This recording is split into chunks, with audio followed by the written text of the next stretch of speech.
Vamos falar um pouquinho sobre margem, espaçamento e borda. Eu vou abrir aqui a nossa área de código porque essa aula vai exigir bastante treino da gente, que a gente pratique bastante. Então vamos lá. Indo direto ao assunto, o que significa margem? A gente pode entender como margem é um espaço ao redor de um elemento. É quando a gente diz que um elemento ele deve ter um afastamento em relação a outros referenciais. E quais são esses referenciais? Ele pode ser afastado tanto do topo, quanto do lado esquerdo, do lado direito ou da parte de baixo. Ou seja, a margem é a gente dizer que um elemento ele deve ser afastado de um referencial ou no topo, ou no lado esquerdo, direito ou embaixo, ou até mesmo todos esses quatro valores juntos. Então, para a gente entender melhor, vamos abrir aqui o CSS para a gente treinar. Antes de tudo, eu gostaria de falar o porquê que eu usei aqui esses valores aqui. Primeiramente, eu utilizei um seletor universal, que significa que todos os elementos da página, ou seja, tudo que tiver no HTML, deve receber esses comandos aqui. E nada mais são esses comandos do que a margem, que eu zerei, e o espaçamento, que eu também zerei. Ou seja, eu estou dizendo que tudo que tiver no HTML, zere a margem, quanto também zere o espaçamento. Eu fiz isso justamente porque os elementos do HTML, eles vêm com algum valor padrão inicial. Mesmo a gente não atribuindo nenhum valor, por exemplo, de margem, se eu tirar aqui, você vai perceber que ele tem um afastamento em relação ao topo e ao lado esquerdo. Ou seja, a div ela vem com uma margem padrão e com um page padrão também. Por isso que fazendo isso aqui, eu zero esse espaçamento e essa margem. Então vamos lá. Vamos supor que eu queira dar uma margem nessa div exemplo em relação a todos os lados. Então eu colocaria, por exemplo, margem, que é indicando a margem, é o termo em inglês que a gente utiliza no CSS, e colocar aqui, por exemplo, 10 pixels. O que é que eu estou falando? Eu estou dizendo que tanto para cima, quanto para os dois lados, quanto para baixo, esse elemento exemplo deve ter um afastamento de 10 pixels. Aqui é a unidade de medida, você pode usar qual unidade de medida você quiser, aquelas unidades que a gente viu nas aulas anteriores. Então eu vou utilizar o pixel como padrão. Aqui a gente disse que esse elemento exemplo tem que ter um espaço ao seu redor de 10 pixels.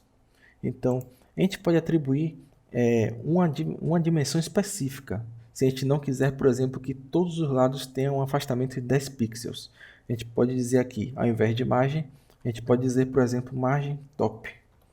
Ou seja, o afastamento vai ser apenas do elemento em relação ao topo. Da mesma forma, a gente pode colocar para o lado esquerdo, trocando por left, ou seja, o afastamento fica apenas no lado esquerdo. Mesma coisa para right, o afastamento fica no lado direito, e a mesma coisa para bottom. Aqui você não vai perceber que embaixo tem um espaçamento de 10 pixels, justamente pelo vazio enorme que possui aqui na parte de baixo. Ou seja, o valor é tão grande de um espaço vazio que você não vai perceber 10 pixels de margem em relação à parte de baixo. Então a gente pode dar os valores separadamente de margem, como a gente viu, topo, left, right e bottom, que é a parte de baixo, como a gente pode dar junto também. Um macete que eu gostaria de falar é que a gente não precisa necessariamente declarar qual o lado que a gente quer aqui. Se a gente der apenas o comando margem, a gente tem a opção de dar o afastamento desses quatro lados, ou seja, atribuindo quatro valores aqui, por exemplo, 10 pixels, 10 pixels, 10 pixels e 10 pixels. O que é que eu estou falando aqui? Que o primeiro valor da margem é em relação ao topo, ou seja, 10 pixels. Eu vou mudar aqui o valor para você perceber a diferença. Se eu colocar 30, perceba aqui que eu estou falando realmente do afastamento em relação ao topo. Vou voltar para 10. O segundo valor é um afastamento em relação ao lado direito. Ou seja, se eu trocar aqui para você perceber por 30, você vai ver que é nesse lado que eu estou alterando o valor. O terceiro valor é em relação à parte de baixo. Eu vou colocar um valor bem alto para você perceber que existe sim uma margem em relação à parte de baixo. Eu vou colocar, por exemplo, 500. Perceba que existe uma barra de rolagem aqui, porque justamente esse elemento ficou 500 pixels afastado da parte de baixo, que precisou haver uma barra de rolagem aqui, porque ficou maior do que o espaço que a gente vê. Vou voltar para 10 pixels a parte de baixo. E o quarto e último valor que a gente atribui na margem é em relação ao lado esquerdo. Vou mudar para 30 só para ficar visível. Prontinho.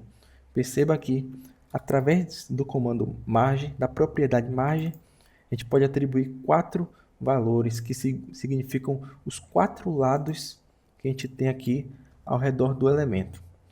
E tem outro macete também, por exemplo, eu posso declarar apenas 2 valores. O que significa? Significa que o primeiro valor vai representar o topo e a parte de baixo, ou seja, eu estou dizendo que vai ser 10 pixels em relação ao topo e em relação à parte de baixo. E o segundo valor ele vai representar o lado esquerdo e o lado direito. Ou seja, só com 2 valores eu posso atribuir 4 distâncias dos lados. Eu posso colocar também 3 valores aqui. Se eu colocar 10 pixels, significa que o topo vai ter 10, o lado direito vai ter 10, a parte de baixo vai ter 10 e o lado esquerdo que não está declarado, ele vai pegar aqui o segundo valor, que é o valor que representa o lado direito. A gente pode simplificar que o primeiro e o segundo valor, caso não exista um terceiro, o primeiro vai ser da parte vertical, ou seja, o valor de afastamento do topo e parte de baixo, e o segundo na parte horizontal, que é do lado esquerdo e do lado direito. Por isso que quando eu declarei apenas 3 valores e não coloquei um quarto, significa que o quarto valor ele vai repetir aqui o valor que eu coloquei no segundo, que no caso foi do lado direito. Então aqui a gente fecha a margem. Além disso, eu vou dar um macete aqui também. Por exemplo, além desses valores numéricos, a gente pode colocar um valor alto na margem. Isso é muito importante. Por exemplo, vamos supor que essa div vai ter uma largura de 300 pixels. Perceba que sem o margem alto, ele fica alinhado à esquerda. O margem alto ele serve justamente para alinhar um elemento ao centro, ou seja, ele distribui a margem de um lado e do outro de forma idêntica para poder alinhar esse elemento ao centro. Isso é muito importante quando você está fazendo um site. Então, agora que a gente já fechou margem, vamos ver a parte de paging, que é um espaçamento. O que a gente pode entender pelo page? O page é um valor que a gente afasta o que tiver dentro da div. Se margem a gente entendeu que é um espaço que a gente dá ao redor, ou seja, um espaço de afastamento do elemento em relação ao outro. Page é um espaço que a gente dá de um elemento em relação ao que está dentro, ou seja, o conteúdo da div vai ter um afastamento em relação às paredes dessa div. Então vamos lá, eu vou tirar esse widget daqui, vou colocar um valor de espaçamento que a gente atribui a propriedade paging. Page simboliza o espaçamento. A gente pode colocar, por exemplo, aqui 10 pixels. Perceba aqui, o que está dentro do elemento exemplo, ele teve um afastamento aqui em relação às paredes dessa div. Ou seja, quando eu digo page 10, eu estou dizendo que ao redor do conteúdo que está dentro dessa div, deve ter 10 pixels de afastamento. Vou colocar um valor maior para isso ficar bem visível para você, 30. Perceba que ao redor desse texto aqui, possui 30 pixels de afastamento. Exatamente o espaçamento interno. É um valor que a gente diz que tudo que tiver dentro da div deve ficar afastado 30 pixels aqui nesse exemplo. Segue o mesmo modelo da margem em relação aos lados. Por exemplo, pode colocar page top, ou seja, o espaçamento vai cair só para o topo. Podemos usar left, vai cair apenas para o lado esquerdo. Right, deixa eu consertar aqui só um minutinho. Right, que vai cair apenas para o lado direito. Perceba aquele caso que eu exemplifiquei na margem, que como o espaço que existe aqui é tão maior, é muito grande, você não vai perceber o page right. E a gente pode colocar aqui também o page bottom. Perceba a distância que ficou em relação à parte de baixo aqui. E da mesma forma que a gente usou no margem, a gente pode atribuir os 4 valores aqui também, somente usando a propriedade page, ou seja, a gente coloca, por exemplo, 30, coloca 10 pixels, 10 pixels e 10 pixels. Prontinho, eu estou dizendo que o espaçamento do topo é 30, o espaçamento à direita é 10, o espaçamento embaixo é 10 e o espaçamento à esquerda é 10. Seguindo aquele mesmo esquema também, a gente pode atribuir só 2 valores, que vai ficar, o primeiro valor vai representar topo e fundo, e o segundo valor, left e right, lado esquerdo e lado direito. Então, aqui a gente mata essa parte de espaçamento. E a borda? Bem, quando a gente utiliza uma borda, a gente quer estilizar a parte mais externa dessa div ou de qualquer outro elemento. A parte que finaliza a div. Então, o contorno da div. A gente pode estilizar de 3 formas, que é o estilo, a cor e a largura. Então, vamos lá.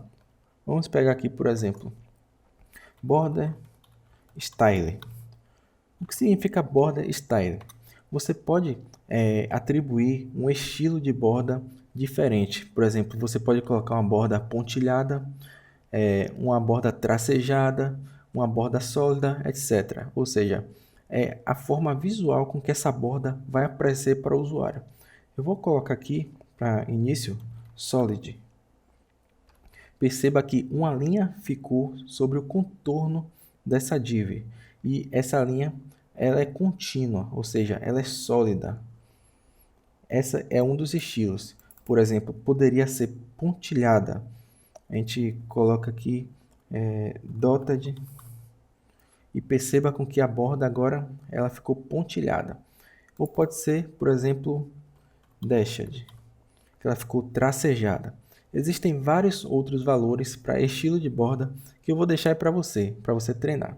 Então, além de estilo, você pode atribuir à borda também width, que vai ser a largura dessa borda, por exemplo, 3 pixels. Ou seja, essa borda ela ficou com a largura de 3 pixels, mas antes eu tenho que colocar aqui border style, colocar solid. Prontinho. A gente tem aqui a largura dela que é 3. Se a gente aumentar para 4, a gente percebe que aumentou essa parte aqui da fronteira e assim sucessivamente ao valor que a gente quiser. Por exemplo, 14 para ficar bem visível para você aqui. E o terceiro valor, além de estilo e largura, é justamente a cor. Por exemplo, border color. E a gente pode dizer qual a cor que essa borda vai ter. Então, por exemplo, eu vou colocar um vermelho aqui, hashtag 990000, só para ficar diferente do vermelho interno. Então, pronto, perceba que a gente alterou as 3 propriedades da borda, que é o estilo, a largura e a cor. A gente pode colocar esses 3 comandos numa propriedade só, se a gente utilizar apenas border, ou seja, a gente coloca border, diz qual é o estilo dela, o valor do estilo, eu vou colocar, por exemplo, solid. Depois eu coloco a largura dessa borda, por exemplo, 4 pixels. E depois eu coloco a cor, por exemplo, hashtag 990000. Dessa forma a gente simplifica a escrita da borda, fazendo com que você economize linhas de CSS.